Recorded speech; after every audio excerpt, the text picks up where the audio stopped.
सालेपुर को एनएससी घोषणार बाद देवा प्रतिवाद रे बीजेडी पक्षर आज 8 घंटिया सालेपुर बंद डाकरा दि जाइछि। आज सकाळ 6टारू दिन 2टा पर्यंत बीजेडी पक्षर यह बंद पालन करा जाउछि।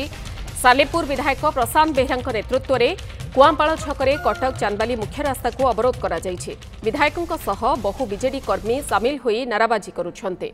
प्रभाव में गाड़ी चलाचल दुकान बजार बंद रहिछि। स्कूल कॉलेज को मध्य बंद घोषणा करा जाइछि।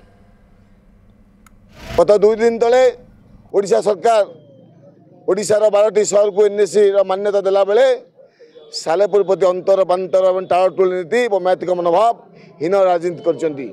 ता प्रतिवाद रे आज बिजु जनता दल सालेपुर बंद डाका देछि। समस्त आज सामिल होइछन्ती।